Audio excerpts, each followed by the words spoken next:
La Guerra de Independencia, nombre con el que se conoce la resistencia armada del pueblo español ante la ocupación de España por los franceses, tuvo su desencadenante, como vimos en el vídeo anterior, en los sucesos de Bayona. Hagamos un breve repaso. Por un lado, las rencillas internas de la familia real española fueron aprovechadas por Napoleón, quien consiguió, con una hábil combinación de presiones y diplomacia, atraer a la ciudad francesa de Bayona a Carlos IV y Fernando VII.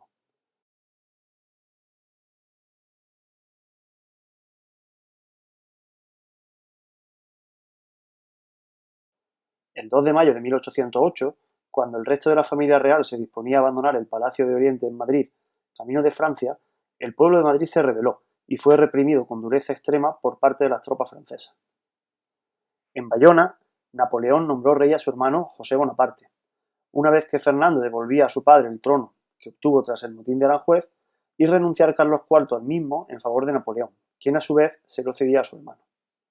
Según se fueron conociendo las abdicaciones de Bayona y los sucesos de Madrid en las diferentes provincias españolas, se extendió la insurrección por gran parte de las ciudades españolas. La Guerra de la Independencia fue fundamentalmente una guerra de liberación contra un invasor extranjero, pero también una guerra civil, ya que un importante sector de la población española aceptó y respetó la legitimidad de José I Bonaparte. Como en toda guerra civil, el territorio quedó dividido en dos partes, cambiantes con el transcurso del conflicto, bajo control de uno u otro bando. Por un lado, la España de José Bonaparte era la parte del territorio español ocupada por el ejército francés.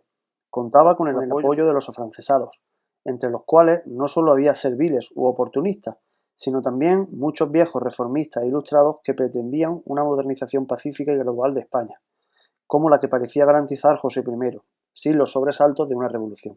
La España de la insurrección popular y la resistencia la integraban los territorios no dominados por el ejército francés. Afirmaban luchar en nombre del legítimo rey de España, Fernando VII. Sin embargo, los españoles sublevados pertenecían a dos grupos ideológicos muy dispares, que solo coincidían en su rechazo al invasor francés y en su aspiración al retorno de Fernando VII, lo que durante la guerra los mantuvo unidos. Por un lado, los liberales, cuyo rechazo a los franceses no les impedía compartir en lo fundamental sus nuevas ideas, por lo que pretendían el establecimiento de un nuevo tipo de monarquía, y por otro los absolutistas, partidarios del retorno de Fernando VII como monarca absoluto en la tradición del antiguo régimen. La guerra contra la ocupación francesa se inició con el amotinamiento del pueblo de Madrid, el 2 de mayo de 1808. La protesta, convertida en combate abierto, se extendió por toda la ciudad, sumándose los capitanes Luis d'Aoiz y Pedro Velarde. El general francés Murat acabó con la revuelta fusilando a centenares de madrileños. Los alzamientos se propagaron por otras ciudades españolas y las tropas francesas se desplegaron para sofocarlo. En julio de 1808, las fuerzas napoleónicas, mandadas por el general Dupont, fueron derrotadas en la batalla de Bailén por un improvisado ejército dirigido por el general Castaños. Esta victoria, unida al triunfo en el primer sitio de Zaragoza, desató la euforia y precipitó la huida de José I a Vitoria y la retirada de las tropas francesas hasta el Ebro. Napoleón se vio obligado a intervenir personalmente y, a finales de 1808, con unos 250.000 veteranos de la Grande Armée, llegó a España para acabar con la resistencia.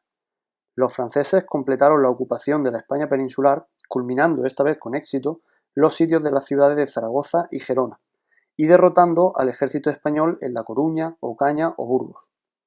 Tras ello, el mariscal francés Dieudonné avanzó hacia el sur. Solo Cádiz, abastecida desde el mar por los británicos, permaneció fuera del dominio napoleónico. La hegemonía militar francesa dio paso a la guerra de guerrillas, protagonizada por paisanos armados, campesinos, antiguos soldados, bandoleros o curas, que conformaban partidas mandadas por líderes locales. Los guerrilleros aprovechaban el conocimiento del terreno y el apoyo popular, por lo que sus operaciones diferían del combate regular en campo abierto. Preferían la emboscada, los ataques a la retaguardia y a los suministros. Una vez realizadas sus acciones, volvían a sus quehaceres habituales, por los que resultaba muy difícil identificarlos. Entre sus jefes destacaron Espoz y Mina, Juan Martín Díez, el empecinado, o Jerónimo Merino, conocido como el cura Merino. Esta lucha irregular minó la moral de los franceses, que, en ocasiones, no llegaron a dominar más allá del terreno que pisaban. En 1812 la guerra dio un giro definitivo. Napoleón inició la campaña de Rusia y replegó a 50.000 soldados de España, debilitando su capacidad militar. Las tropas británicas, con el apoyo de la guerrilla y del ejército regular, derrotaron a los franceses en las batallas de Arapiles, Vitoria y San Marcial. El ejército imperial, en retirada, cruzó la frontera franco-española en diciembre de 1813, perseguido por el ejército hispano-británico.